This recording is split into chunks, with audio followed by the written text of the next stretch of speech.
What is good, world? I'm Dave LaFave, and you are watching Prime Time Carolina.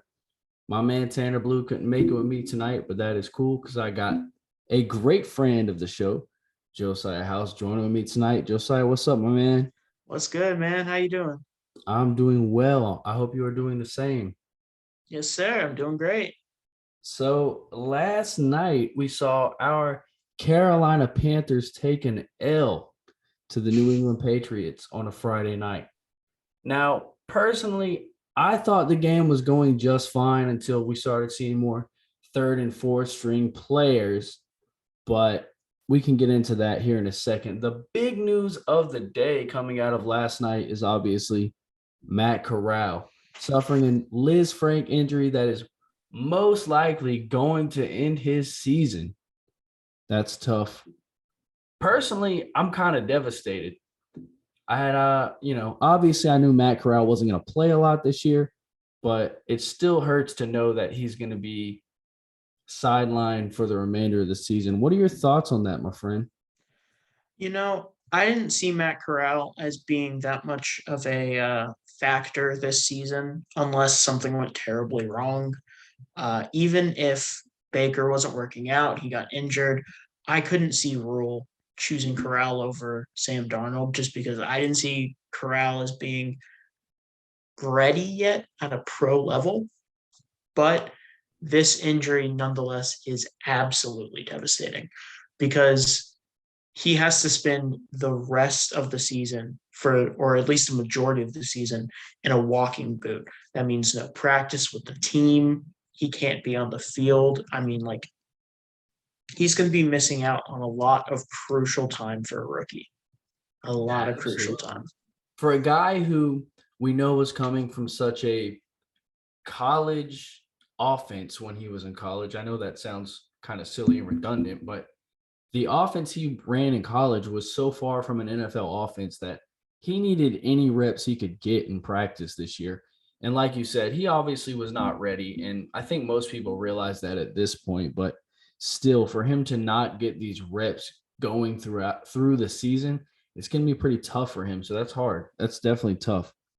And honestly, like you said, man, it's just devastating. It really is because, we all, I'm not going to say we're convinced he's the future, obviously, because there's a lot of football left to be played. But when you draft a guy in the third round in the situation the Panthers have been in, looking for the next franchise quarterback for so long, it's not crazy for fans to believe that he could possibly be that guy. So, absolutely. Especially, I mean, you look at Baker and Sam both have 1 year left on their deal. I Oh, mean, going into next season, it could be Matt Corral and nobody. And if we don't have any actual footage of him with anything close to a starter, I mean, the majority of that game, especially on the offensive line, he was playing with like future UPS drivers. I mean, these guys are not NFL caliber tell the players, world. and that is extremely dangerous for Tell the the world, future of the Josiah. Panthers going into next season. If we don't sign one of Sam or Baker, we're rolling with somebody we don't really know. Yes, sir. Absolutely.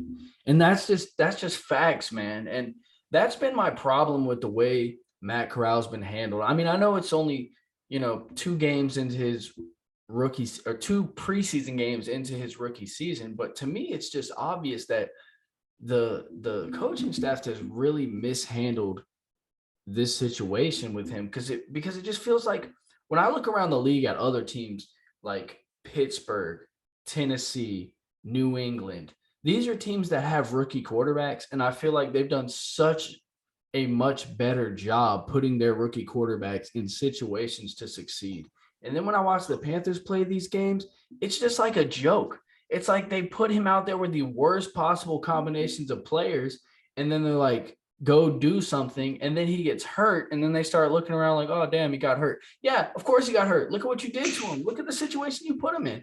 And that is just so frustrating to Yeah, watch as a Panthers fan. And it's like you don't want to blame them so much because it's obvious that that bottom portion of the roster is far less talented than the two teams they went up against in these two preseason games, but it's just mind-boggling to me that if you know that, I mean, especially in the Patriots situation, you know that the guys you put out there are less talented than the guys they put out there.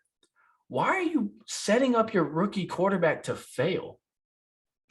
That only hurts your franchise. It I mean, honestly, I think the best way you could explain it, and I mean, you already hit on this, is like you said, it's a joke. It really is. I mean, you look at what the Steelers are doing with Kenny Pickett and how successful that is. Honestly, look at the other side of the field last night and look at how well the Patriots were supporting Bailey Zappi. And then you look at the Panthers.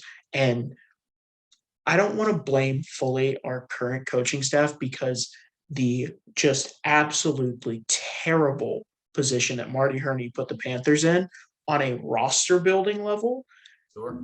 is almost impossible to dig your way out of in even 4 years. I mean, it is a rough spot.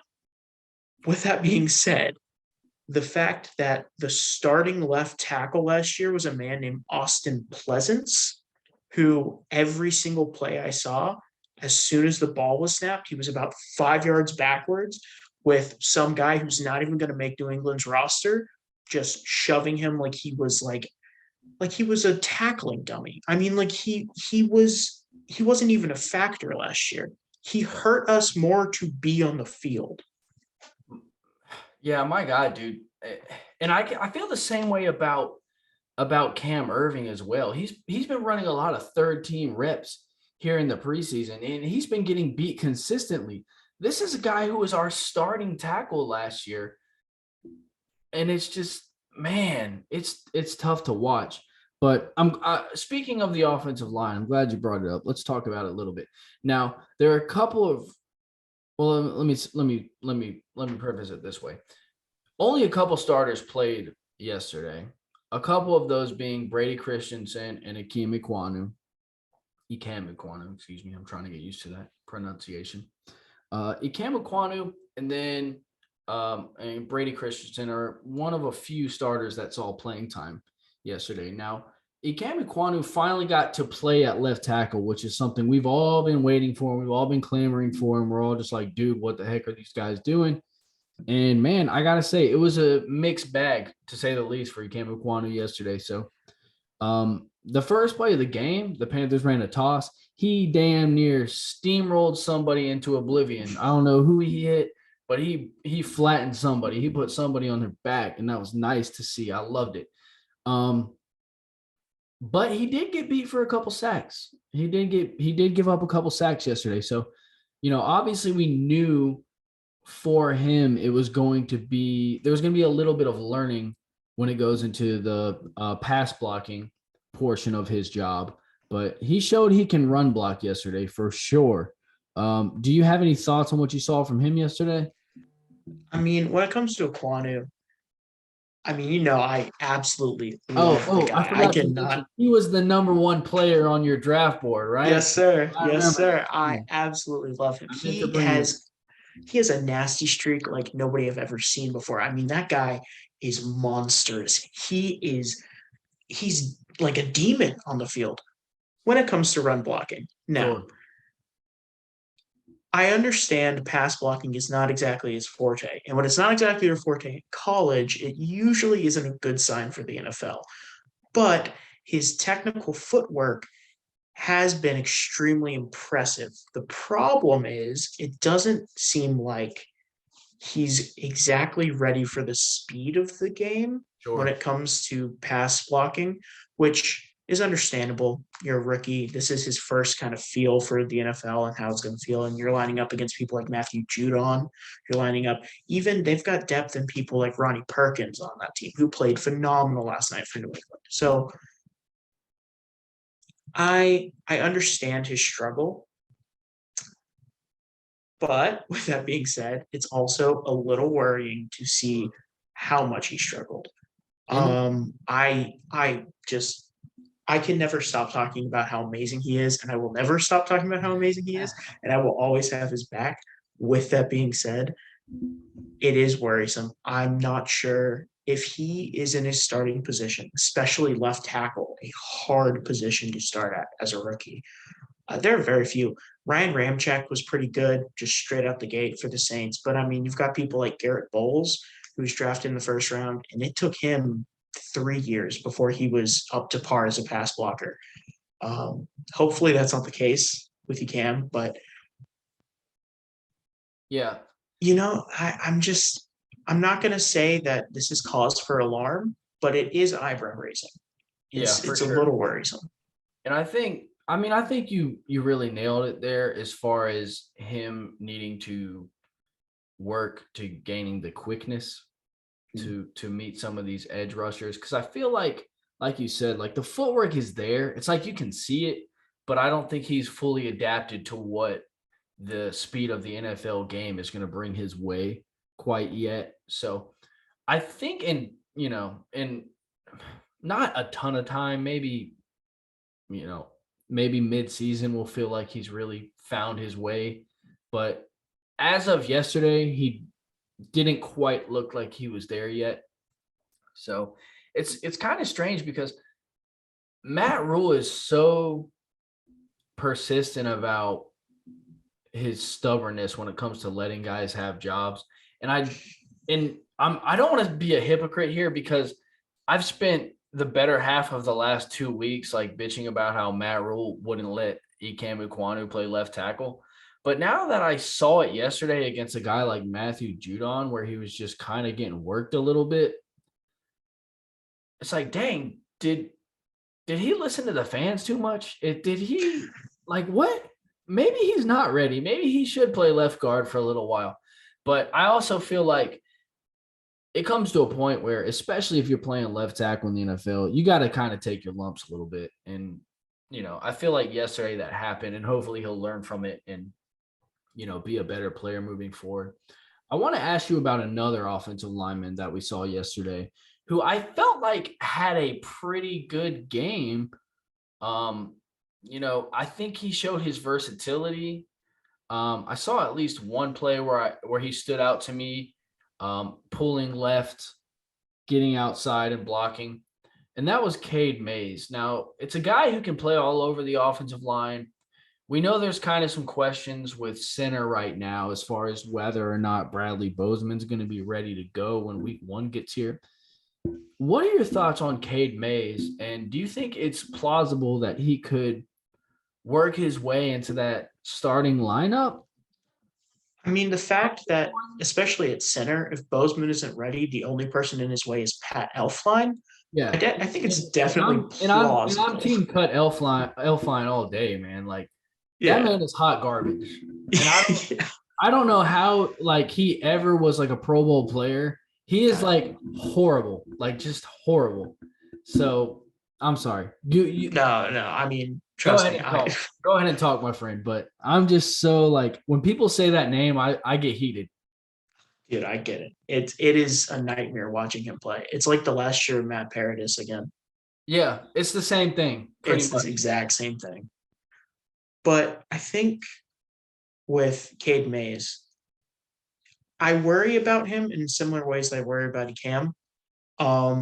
Specifically on how he gives up pressure in the middle with anybody who's got any type of strength, any serious strength.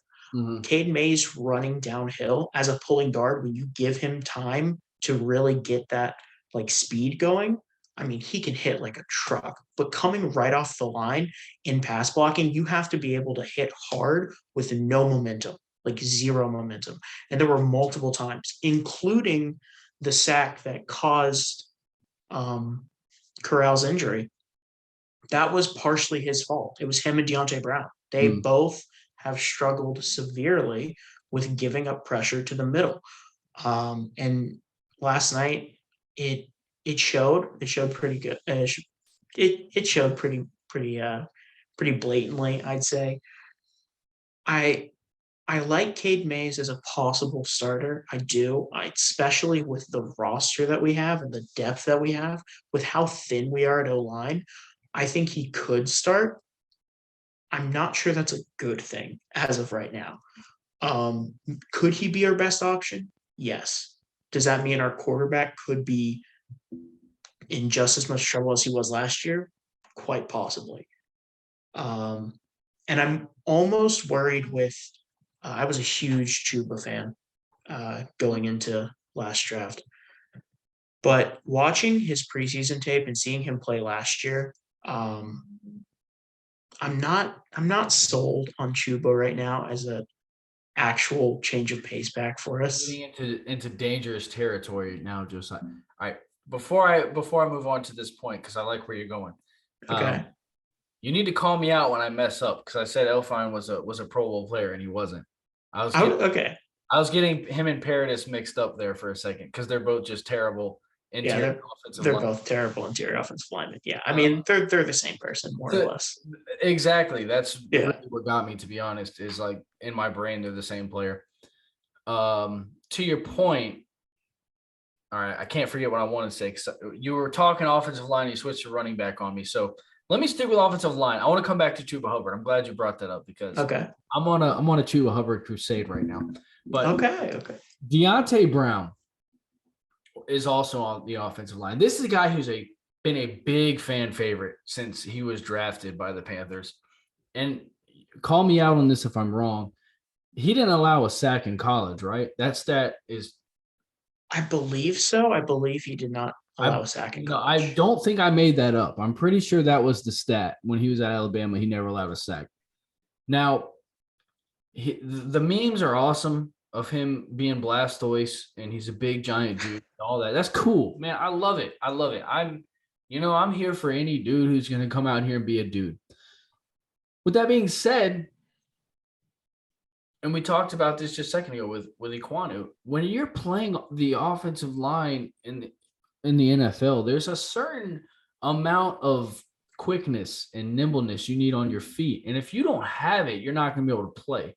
And man, Deontay Brown, as big as he is, as physical as he is, or whatever that people get excited about, I try to tell people for almost, a year and a half or whatever it's been, there's a reason this guy's not on the field. Now, I can't give you all the answers, but if he's so damn good, he would be on the field in some form or fashion. That just hasn't happened. So now we're seeing in the preseason, this dude, I mean, he was getting obliterated yesterday. And power is supposed to be his thing. He was getting bull rushed. He was getting planted on his back. He was getting ran. I mean, nothing about yesterday was impressive. Going back a couple weeks ago, I tried to warn fans, don't be surprised if this guy gets cut, as much as you all love him. And it looks like there's a good chance that's going to happen. So I know I'm rambling a little bit, but what are your thoughts on Deontay Brown? Deontay Brown was an incredible college player. He was, undoubtedly. And the fact that we were able to get him in the 6th round seems like a very, very, very good price. I mean, we're talking like Dollar Tree price. Okay. That seemed like an incredible steal. Sure. Give it to me. Tell me. The reality of the situation is Deontay Brown does not chop his feet. He stands straight up out of the sack.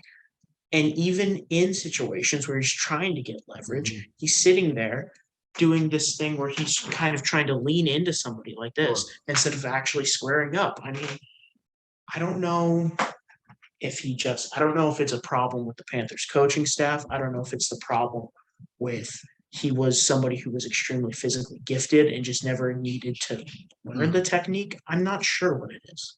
Yeah. The fact of the matter is, this man is almost always on his ass at the end of a play. Every single play. I'm talking run, I'm talking pass. If he's on the field, he's going to be on his ass. That's not anything you ever want to see in an offensive lineman. In all honesty, and I mean, I just went on a crusade talking about how shitty Pat Elflein is. I would rather have Pat Elflein on the field than Deontay Brown. Yeah, I think that's fair. And I mean, that's obviously fair. I mean, it's just, there's a reason one guy played over the other for all of last year. And like I don't want to keep harping on this too much, but Deontay Brown is just I think he's a guy that people just got so excited about because it felt like when we drafted him, it was like you said, it just felt like such a steal. But since he's been in the NFL, we've seen nothing. And I think fans are finally starting to come around and realize like there's a reason we haven't seen anything from Deontay Brown. It's because he has nothing to offer. And we saw that yesterday. I don't know if it's has to do with him being such a big dude and his weight getting, shifted one way or the other. And he's just Humpty Dumpty falling all over the place. Like you said, he's on his ass, whether he's falling forward or backward, he's on his ass. So I don't know.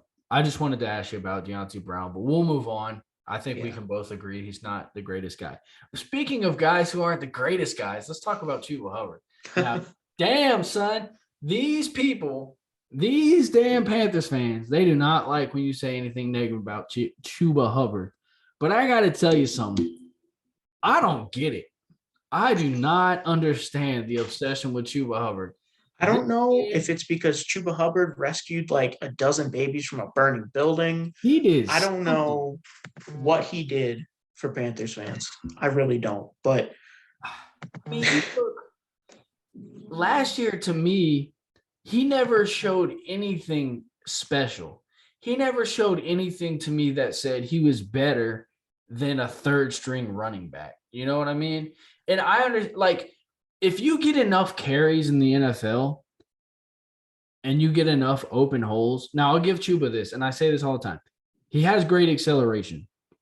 But other than that, I don't see what is so special about Chuba Hubbard. If you run the ball enough times and you get enough open holes, you're going to rack up a little bit of yards. You're going to score a little bit of touchdowns. But this guy almost always goes down on first contact. If the hole's not wide open, he gets to the line. He starts shuffling around, damn two-stepping, and gets hit for no gain. He's got hands that are made of absolute bricks. Like, I do not understand why Panthers fans love this man so much. And I try not to bring it up too much because when I initially started saying this to people, they looked at me like I had two heads and they wanted to fight me. But I'm telling you, man, I do not get it. I do not get the Chuba Hubbard love. And, I think it's telling that one of the few moves we made in free agency is we went out and we got Deontay Foreman. Facts. Like, I think that's so telling. And my main issue with Chuba Hubbard is he has the vision of one of the three blind mice. If you put him and Trent Richardson in a room, it'd just be like two blind people fighting. This put guy in an escape room and they never leave. Yeah, exactly. I'm telling you. I mean, like you said, the hole has to be massive for him to get through. And even if there is a hole, it's like he second guesses every single move. And just go. Just like put your head down and run sometimes, man. I don't understand. Yeah, and I mean, there might be a place for him on a football team as a special teams player or a kick returner or, something where if you need straight line speed and he can just go, he can find a spot. But to me, even as a second string running back, I just don't get it. I don't understand. I mean, he was being outplayed by Amir Abdullah last year. Absolutely. Easily. In my opinion, they should have definitely kept Abdullah. Oh, for sure.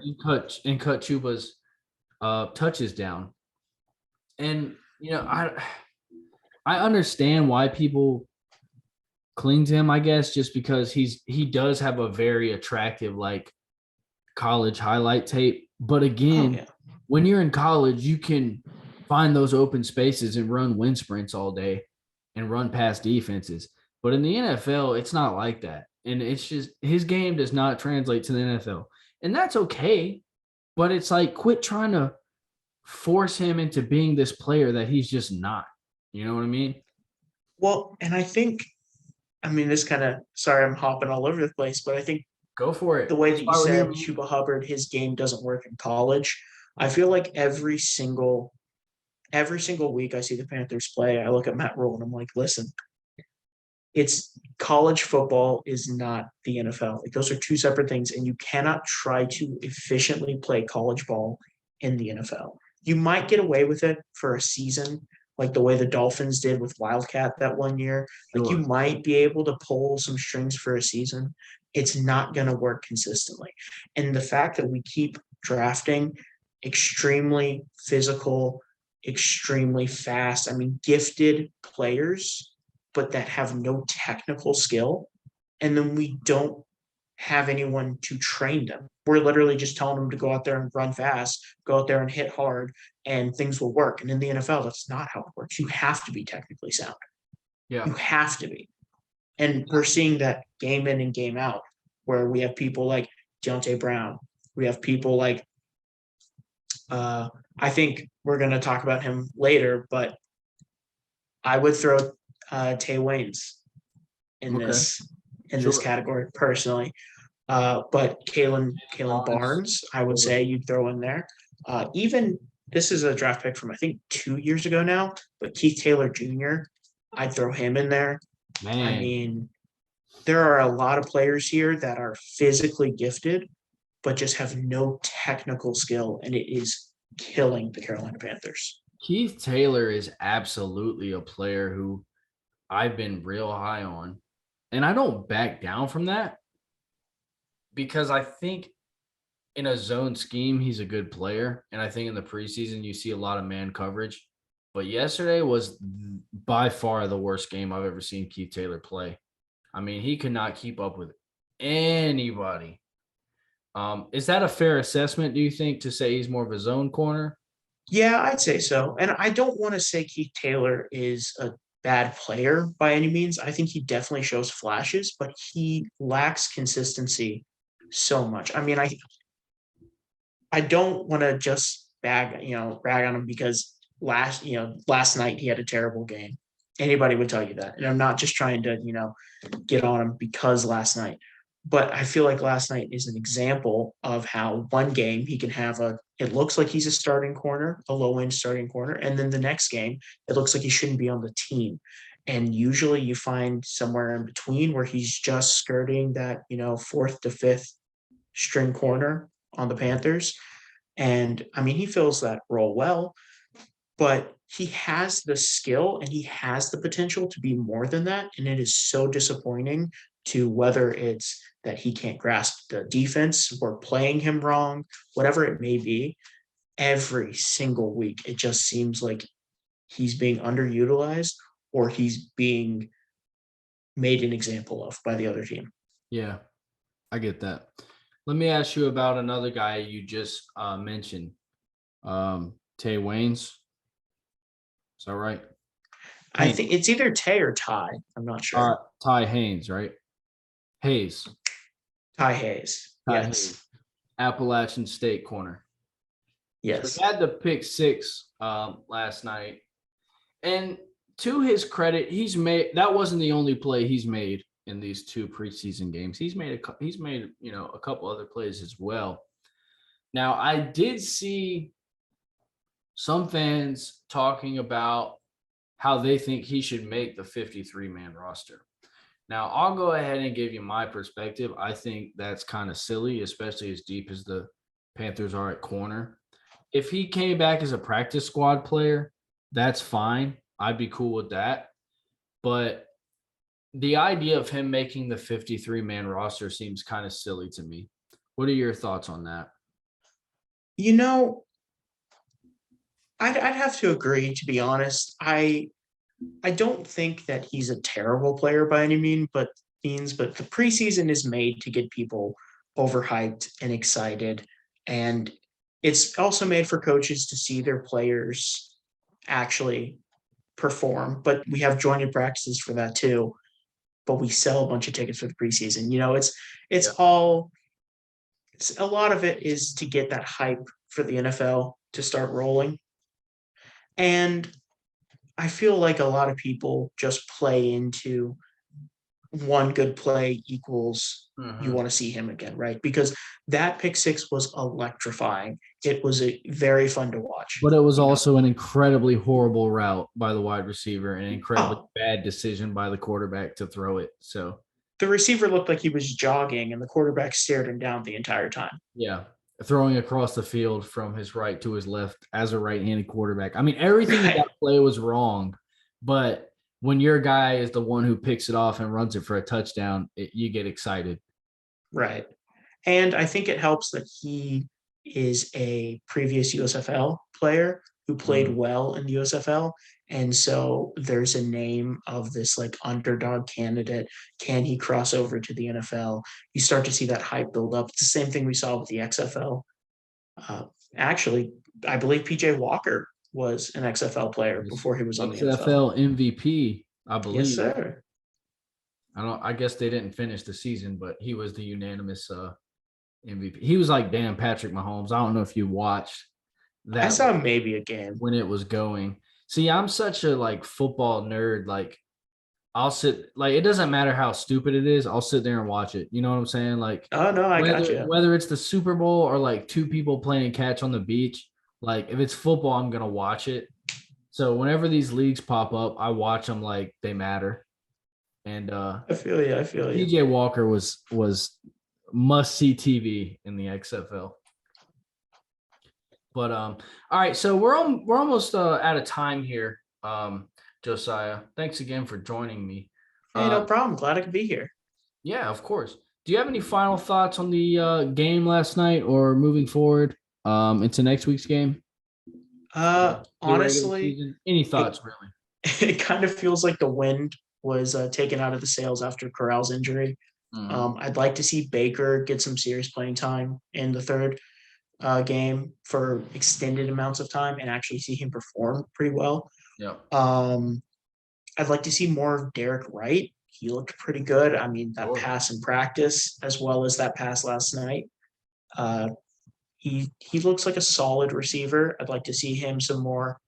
Um, I don't want to ever see Stanley Thomas Oliver play for any team ever again. Really? And yeah, it's a nightmare watching him play, in my opinion. Hmm. And this isn't Panthers related, but Will Jordan Humphrey for the Patriots last night looked incredible. You know, he's a guy. When he was at Texas, I was like, dude, this guy's unbelievable. And for whatever reason, it's so odd. I mean, I guess it just has to do with guys being just incredible athletes in college and then it not necessarily translating to the NFL. But in Yeah, college, he was such a dominant player. And then in the NFL, I mean, he hasn't been bad, but he's just been kind of a fringe roster guy. So for me, it would not surprise me at all if he, became a very good, receiver or at least a contributor at some point. Because I feel like he's got a lot of talent. his speed and size combination and the Exactly, and ability that's to why he never was give so up on a good at play. Texas. Yeah, I mean, we saw it at Texas, but in the NFL, I think he's going to be an incredible gunner. I think he's a special team starter. And I know that sounds like, That's that's the most backhanded compliment I've I ever heard in my life. didn't. I know. But the thing is, he's barely making teams as of Yeah, right now. I know. I know. I feel you. And hey, Matthew Slater played for like ever and was a Pro Bowl gunner forever for the Patriots. There you go. Will Jordan Humphrey could be that next. Okay, calling him the next Matthew Slater is a little far fetched, but I feel like he could be a starting gunner for kickoff and kickoff player for the Patriots. Special teams players, they make money too. So Yeah, that's hey preseason. damn, JJ Jansen's been playing since Jake Delhomme was playing. He's still collecting. Yeah, exactly, Special teams exactly. players make money too. Yeah, man. I don't know. I guess it's been great having you, man. It's been a great conversation. I really appreciate you joining me. Um, Closing thoughts. I think it really sucks that Matt Corral went down. In my opinion, I can't even remember if I mentioned this earlier. I feel like the coaching staff really mismanaged his situation and didn't put him in a great situation. And I think it's just To me, it is so ridiculous that PJ Walker has played like 80% of snaps in the preseason. Bro. This dude, like, I love PJ Walker as much as the next guy, but there is no reason for this guy to be taking all these snaps. He offers nothing to this football team. No offense, but it's like I could not agree more. you have Baker Mayfield, who just joined the team. He needs to see some snaps. You have Matt Corral, who's a rookie. You just drafted him. You hope he's the future. He needs to see some snaps. Sam Darnold's there just standing in between them looking stupid. And then, I mean, in what work? I mean, why are you giving all the snaps to the guy you know you're going to cut? Exactly. Like, it's so silly, man. It's just the Matt Rule nonsense. It just never stops. I cannot understand his mindset because, like, you've got Baker Mayfield, you just traded for, possible starter.